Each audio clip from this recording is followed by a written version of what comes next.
Assalamualaikum warahmatullahi wabarakatuh. Perkenalkan, nama saya Hanifah Naila Ufaira, kelas 6C. Saya akan menceritakan 4 sahabat Rasulullah, yaitu yang pertama Abu Bakar. Abu Bakar adalah khalifah pertama setelah Nabi Muhammad wafat. Lahir pada tahun 571 Masehi. Nama lengkap beliau adalah Abdullah bin Abi Quhafah At-Taimi, termasuk golongan yang awal masuk Islam atau yang disebut as-sabiqun al-awwalun. Gelar Asy-Siddiq karena selalu membenarkan berbagai peristiwa yang dialami Nabi Muhammad. Yang paling utama adalah peristiwa Isra Mi'raj. Beliau memimpin selama kurang lebih 2 tahun 3 bulan 632 Masehi sampai dengan 634 Masehi. Keteladanan beliau bijaksana dan suka bermusyawarah dalam memutuskan suatu perkara. Misalnya beliau memusyawarahkan masalah pentingnya pembukuan Al-Quran mengingat banyaknya sahabat penghafal Al-Quran yang syahid. 2. Tegas dan pemberani. Tegas terhadap orang murtad yang keluar dari agama Islam. Tegas terhadap orang yang mengaku sebagai nabi palsu. 3. Beliau memiliki sifat lemah lembut dan sabar. 4. Dermawan dan rendah hati.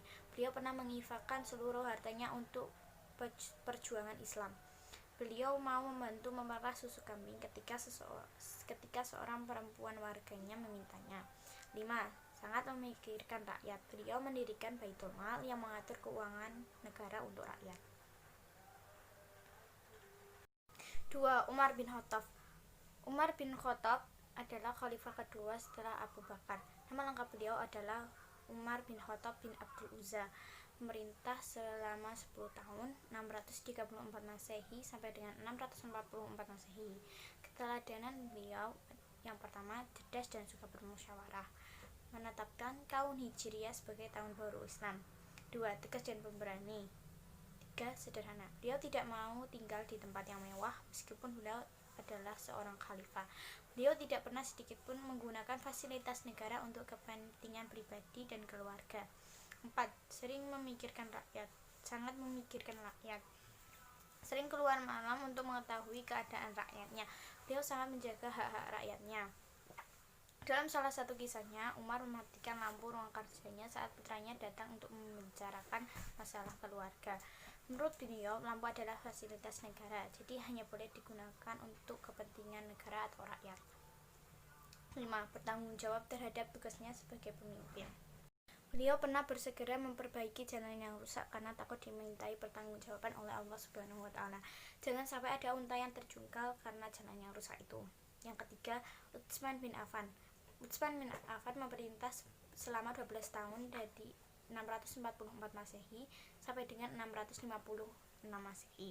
Berasal dari Bani Umayyah yang kaya raya. Keteladanan beliau bijaksana melakukan kodifikasi Al-Quran, membukukan Al-Quran untuk menghindari cara baca yang berbeda dari yang dicontohkan oleh Rasulullah SAW.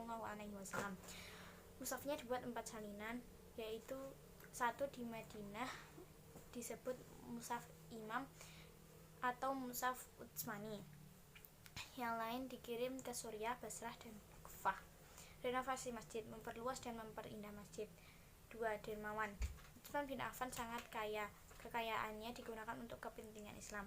Menyumbangkan 1000 dinar untuk perang Tabuk. Membeli sumur bernama Raumah untuk menyedekahkannya untuk kaum muslimin. Menyumbangkan 9 unta penuh pembekalan pada Nabi dan pasukannya. Menyedekahkan semua barang dagangan dan makanan untuk penduduk Madinah yang sedang mengalami kekeringan di masa pemerintahan Abu Bakar Asy-Siddiq. Sekian cerita dari saya tentang 4 sahabat Rasulullah beserta keteladanannya. Assalamualaikum warahmatullahi wabarakatuh.